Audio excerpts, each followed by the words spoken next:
Todavía no me acostumbro a la tecnología. Bueno, gracias hermanas nuevamente por la invitación. Buenas noches a cada una de ustedes. El Señor les bendiga.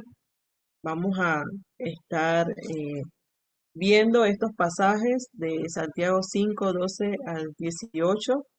Y como ven ahí, el título es Orar siempre. Así que vamos a orar para que sea nuestro Dios el que me ayude en esta noche, en este tiempo.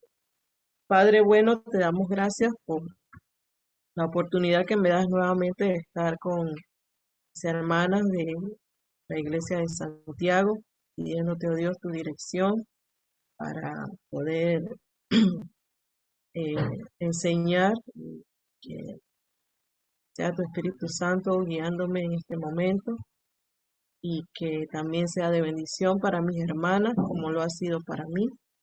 En el nombre de Jesús, amén. Entonces, eh,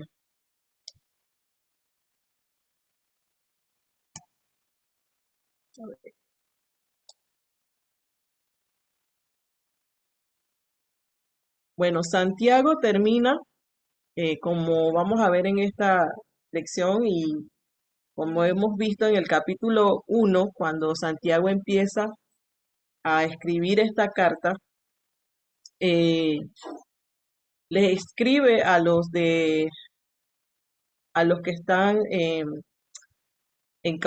los que están huyendo, perdón.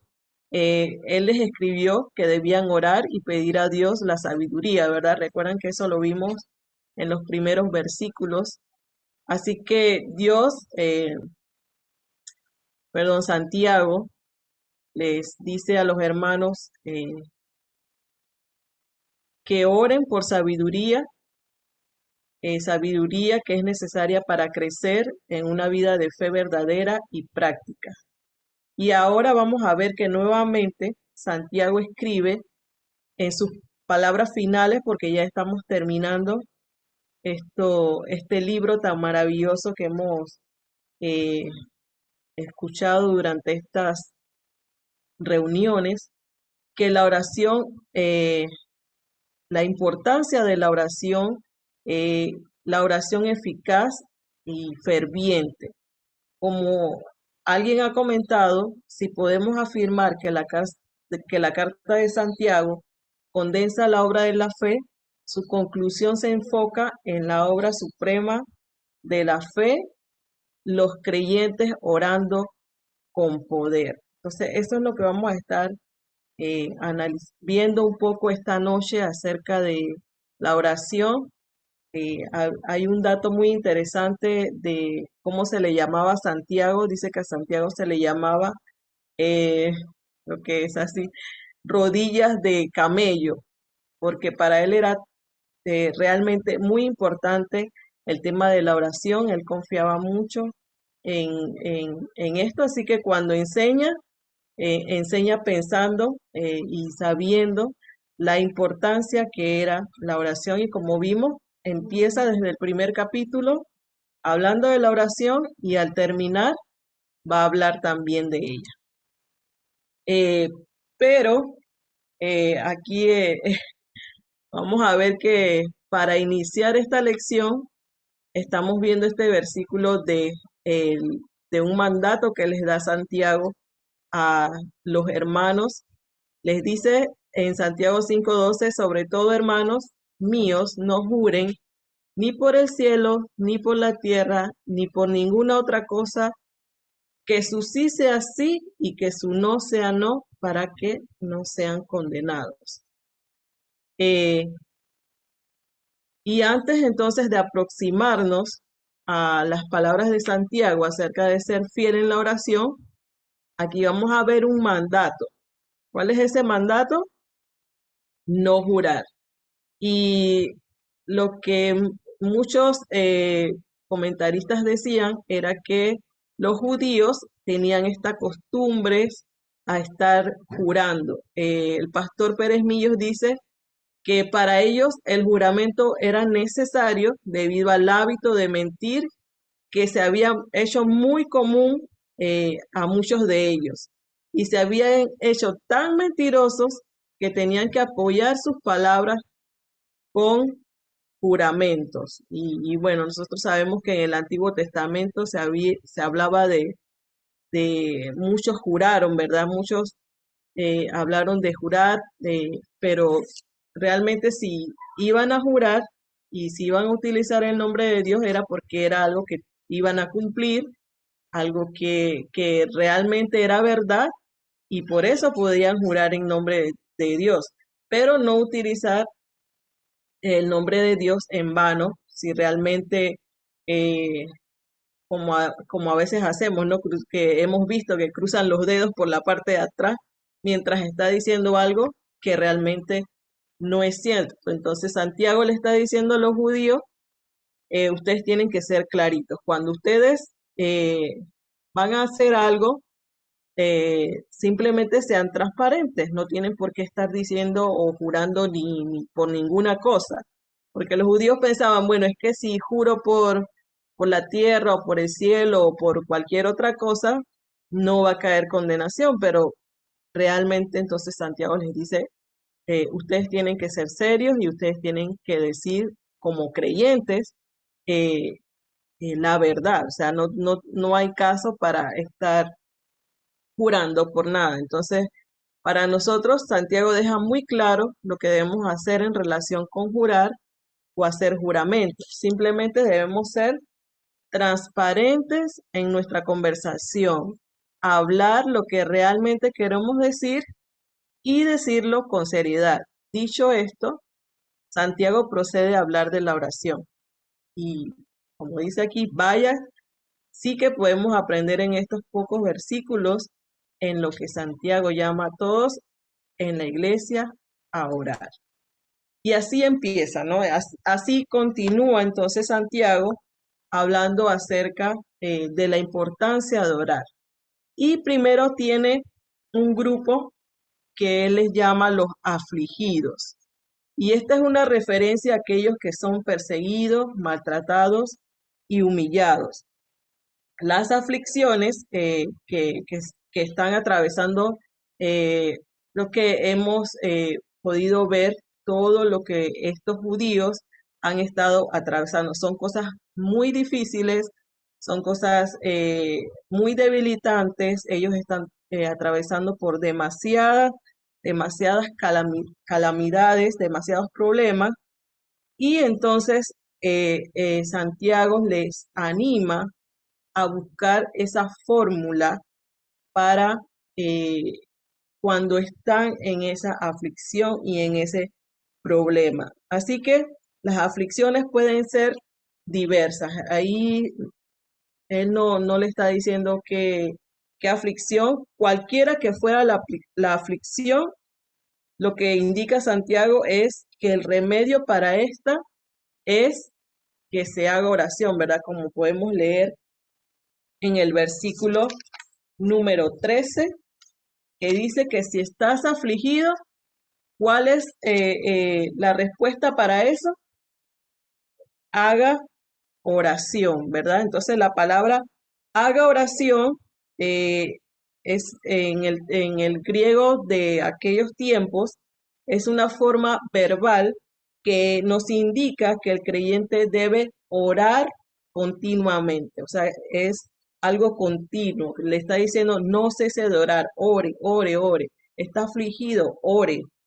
Entonces, eh, esa es la forma en que, o este es el remedio, la forma, lo importante de esto aquí, cuando estemos afligidos, es llevar todas esas cosas al Señor. Entonces, eso es lo que vamos a ver entonces en Primera de Pedro 5:7, Primera de Pedro 5, de 6 al 7.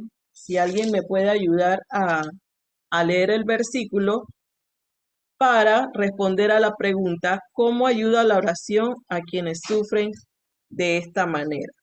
Primera de Pedro 5:7. echando toda vuestra ansiedad sobre Él, porque Él tiene cuidado de vosotros. Ajá. El versículo 6 habla primero. ¿Nos puede leer el versículo 6, hermana? Sí, sí, hermana. Humillaos, pues, bajo la poderosa mano de Dios, para que Él os exalte cuando fuere tiempo. Ay, no sé. Y Ajá. echando toda vuestra ansiedad sobre Él, porque Él tiene cuidado de vosotros. Ajá, muy bien. Y recordemos que Pedro también está hablando a aquellos que están siendo perseguidos a causa de el evangelio, de haberse convertido al cristianismo. Entonces él más arriba en los otros versículos le está diciendo y le está hablando acerca de la humildad, y por eso vemos que en el versículo 6 también él le habla de ser, de humillarse. Eso no está hablando de una esclavitud en sí, pero le está diciendo que deben ser, sino que deben ser humildes, ¿verdad? Eh, que es la actitud del creyente, ¿no? La actitud del creyente es reconocer quién es Dios y que Él tiene un propósito en nuestras vidas, las cuales nos impulsa a vivir en obediencia a,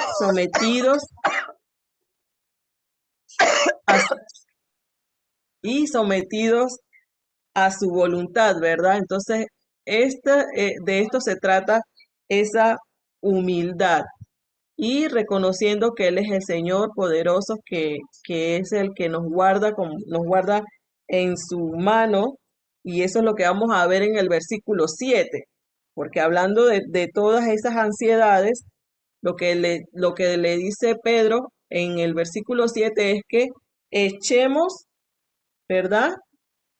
Todas nuestras ansiedades. Entonces, ese echar es, bueno, ya échelo ya. ¿Hasta cuándo vas a estar con con esa, con esas ansiedades, con esas preocupaciones, con esos afanes? Échaselos al Señor, todas esas cargas. Entonces dice todo. Todo es todo, hermanas, todo sobre Él. No excluye nada.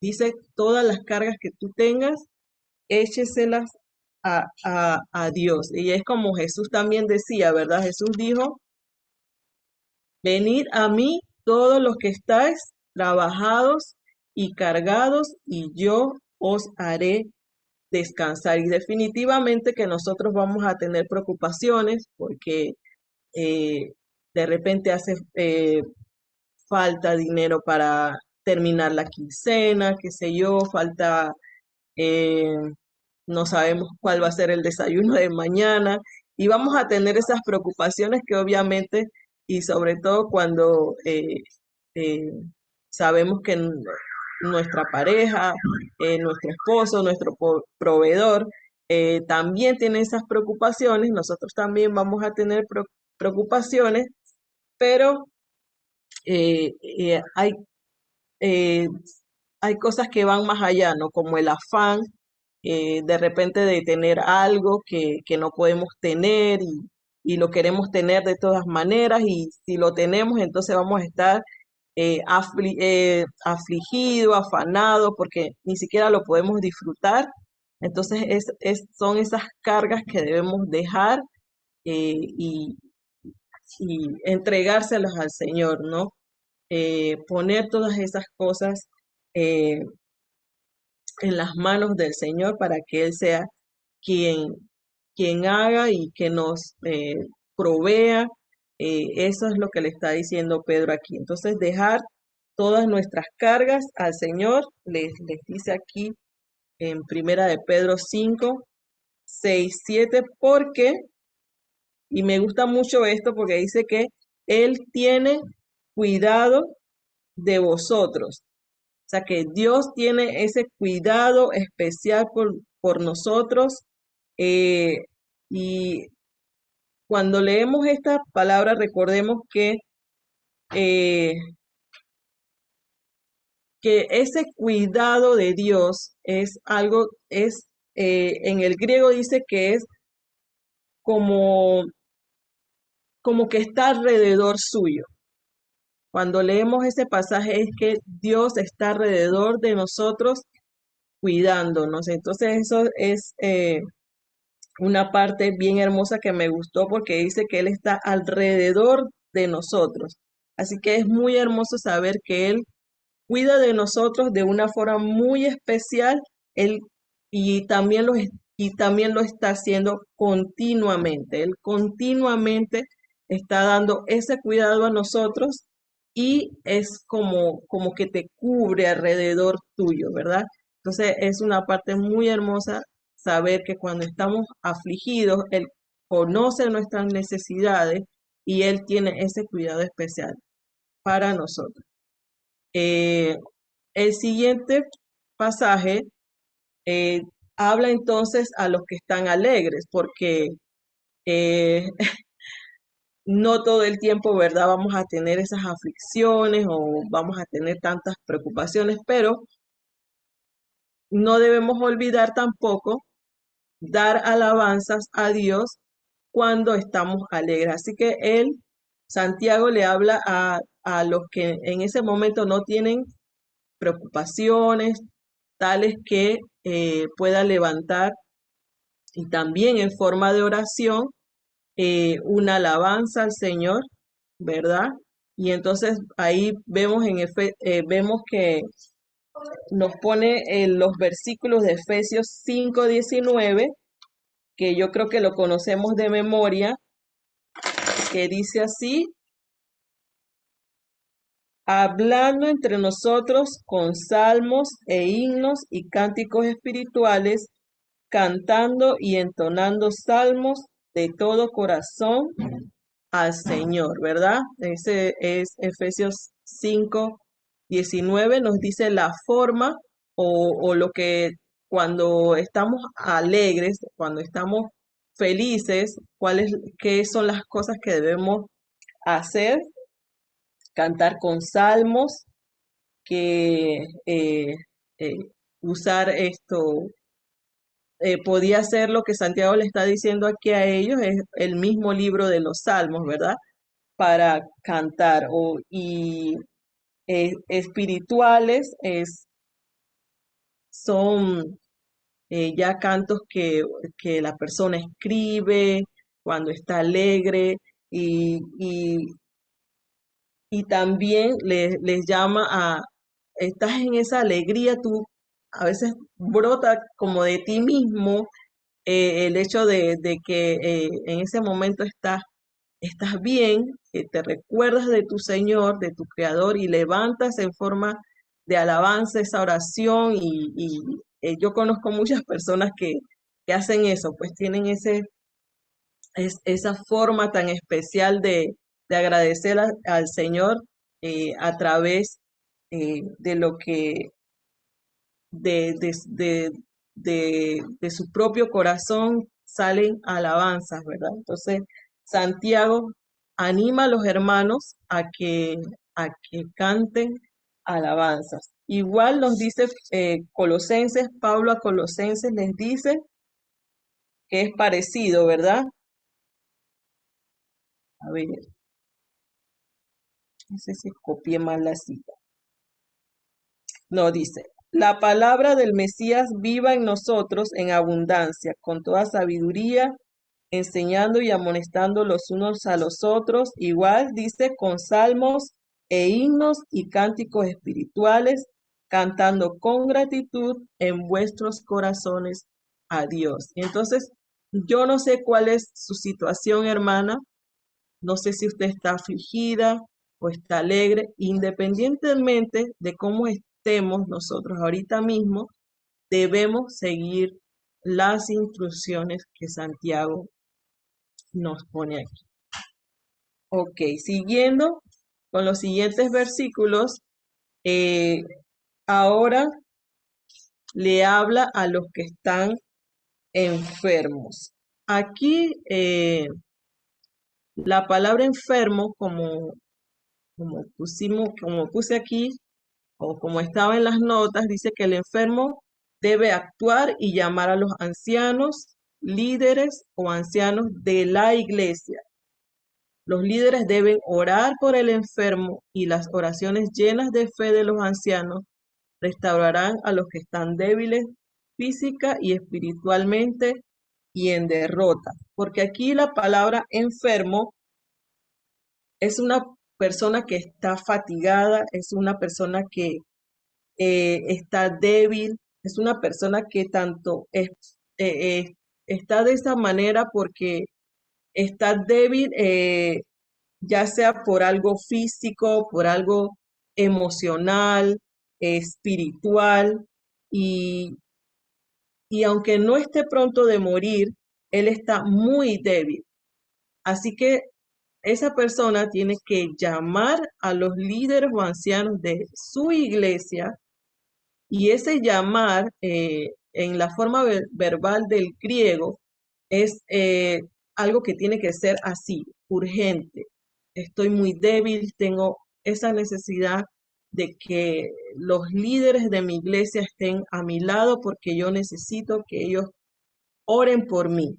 Así que esa es la necesidad que tiene este enfermo debilitado y entonces aquí también nos llama la atención de lo que tiene que hacer el líder por la persona que está enferma. Él debe estar ahí y debe orar por ese enfermo, ¿verdad?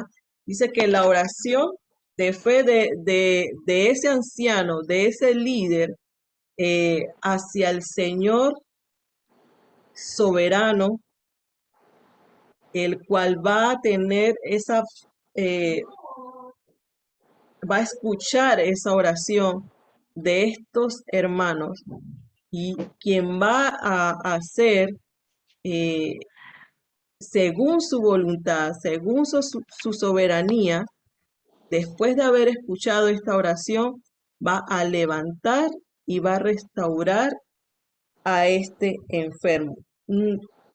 Independientemente de cuál sea la condición eh, espiritual que está atravesando, pero aquí vemos que puede ser tanto física como espiritual, eh, y que es la fe de estos ancianos y la confianza de ellos en su Señor el que va a levantar a esta persona y obviamente porque este enfermo reconoce que necesita de esa ayuda, como quien dice, esa ayuda extra, ¿verdad? Porque su debilidad es tanta que necesita de la oración de confianza de sus líderes. Así que este Santiago les anima a tanto al enfermo como a los ancianos a responder ese llamado de esa persona. El siguiente versículo, eh, porque también vemos ahí que nos habla del aceite, ¿verdad? Del aceite que se le unta al enfermo y todo lo demás, pero Santiago realmente tiene en su mente una visión más completa que apunta al pecado. Así que se enfoca no tanto en el aceite y la sanidad como en la oración y el pecado. Así que para Santiago es muy importante el tema de la oración y muy importante de eh, ver si en lo que le está afectando a ese enfermo puede ser algún pecado. Así que Santiago se enfoca en eso, de que si tiene un pecado oculto y que puede, o que podía dar como resultado el castigo de Dios en forma de enfermedad grave o dolencia que lo incapacitaba. Así que éste debería llamar a los ancianos y pedirle eh, oración. El pecado podía producir eh, enfermedades y debilidad, aunque no es siempre, pero Santiago está apuntando precisamente en, en, en eso, ¿no? Eh, de que si tiene algún pecado, que ese pecado fuese confesado. Ahora no solamente le habla a confesar sus pecados a los ancianos, sino habla, después les habla a que también sean confesados los pecados unos a otros, eh, para que hubiese esa restauración espiritual y física. Entonces, también nos manda a confesar nuestros pecados unos con otros. O sea que si tenía una falta con un hermano, ¿qué es lo que le dice Santiago? Vaya donde el hermano, confiese su pecado y me gustaba mucho esta parte que leí en cuanto eh, a confesar el pecado o pedir perdón si hemos cometido una falta a, a un hermano, si le hemos ofendido y la relación se ha roto, el confesar ese pecado a la otra persona, ir y pedirle perdón. Me gustaba mucho la forma en que un comentarista decía, vas con ese hermano, te- le confiesas tu pecado, el hermano ofendido te perdona y se unen en oración ambos para poder restaurar esa relación y encontrar ese consuelo, ¿no? Entre ambos y restaurar las fuerzas en el Señor, ¿no? Me gustó mucho eso de poder hacer algo como eso, ¿no? Poder, sé que tengo esta situación con alguna hermana y de repente a veces no sabemos cómo hacerlo también. Ahí también nos dirigimos eh, a nuestros líderes para que también nos ayuden para saber cómo actuar. Pero muy bonito eso que decía, ¿no? Confesar ese pecado y orar con el hermano ofendido, eso debe ser algo maravilloso y poder restaurar esa relación. Entonces, el versículo 16, eh, no obstante, como dice aquí, la aplicación general de Santiago en el versículo 16 es que todos los creyentes se aseguren de confesar sus pecados y orar unos por otros. Y ahí, bueno, decía, amiga mía, hay otros cristianos a quien tú rindes cuentas, a quien puedes confesar y confiar las áreas de pecaminosidad en tu vida. Hay otros que orarían por ti, que esa es la otra parte, ¿no? El poder tener a alguien de confianza, maduro, que tú le puedas rendir cuentas, que puedas confesar esas áreas de pecaminosidad en tu vida y que tú sabes que van a orar por ti y también te van a traer esa fortaleza, ¿verdad? Entonces también nos anima a buscar personas. Yo creo que en estas lecciones siempre cuando vemos estos casos de orar, siempre nos anima a buscar una compañera, ¿verdad? Una compañera con que nosotras podemos descargar todas esas cosas y confiar en, en que ella nos va a ayudar en ese paso. Así que es una bonita opción tener con quién compartir estas cosas. Ah, y ya para finalizar, vemos que Santiago da un ejemplo de alguien que tenía una vida de oración ferviente, ¿verdad? Elías era un hombre sujeto a pasiones semejantes a las nuestras y oró fervientemente para que no lloviese y no llovió sobre la tierra por 3 años y 6 meses. Y otra vez oró y el cielo dio lluvia y la tierra produjo su fruto. Este es un ejemplo maravilloso que utiliza Santiago para darnos a conocer lo que debemos hacer, ¿no? Nuestra oración debe ser una oración ferviente, una, una oración eficaz, una oración eh, que, como decía uno de los pasajes, que la oración del justo puede mucho, ¿verdad? El justo es aquella persona que Dios eh, escogió, que Dios justificó, es esta persona que tiene esa entrega, que tiene eh, esa conexión con Dios diaria y que su oración va a ser escuchada por esa conexión que tiene con el Señor. Entonces, así como Elías, ¿verdad?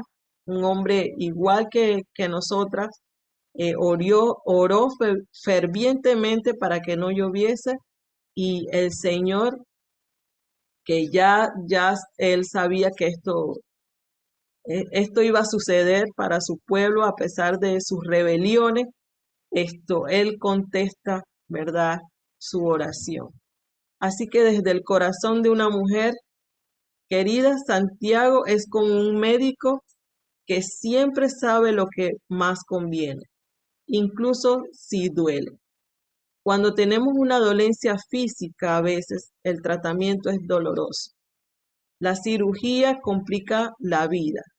La quimioterapia y la radiación nos derrumban. Incluso los puntos o las inyecciones duelen. Con todo, al final, quiera el Señor, recibamos ayuda y alivio. Hay mejoría, ¿verdad? Cuando pasamos por estos procesos dolorosos, eh, que podamos entender que Dios está ahí junto a nosotros, guardándonos, cuidándonos. Esto es lo que Santiago el Señor quiere para nosotras, que nos deshaguemos de todo pecado que nos hace daño. Y su tratamiento duele. Es difícil reconocer los errores, pedir oración y buscar perdón, pero al final nos mejoramos. Y como señala Santiago, evitamos un castigo mayor. Vamos a leer un poema que estaba aquí en la lección. Dice, este poema está basado en el Salmo 32 y nos muestra el peso del pecado y las maravillosos beneficios de confesar nuestras faltas.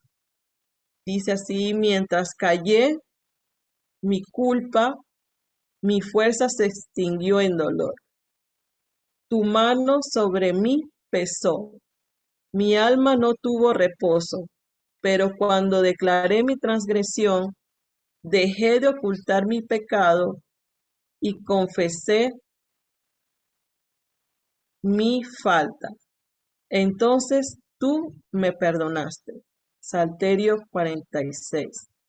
Dicho esto, ¿no crees que es absolutamente obvio que Dios nos llama a ser mujeres de verdadera fe? Debemos procurar andar en rectitud, reconocer nuestro pecado cuando fallamos y caemos, y acudir a otros para tener intercesión eficaz, y debemos hacer lo mismo por otros. Orar siempre. Así que, hermanas, esto ha sido todo por esta noche, recordando, ¿verdad?, eh, la importancia que Santiago les eh, dice a los hermanos, la importancia de orar. Lo vemos desde el principio y él al bien habla de lo mismo, orar, orar fervientemente, orar siempre. El Señor les bendiga, hermanos.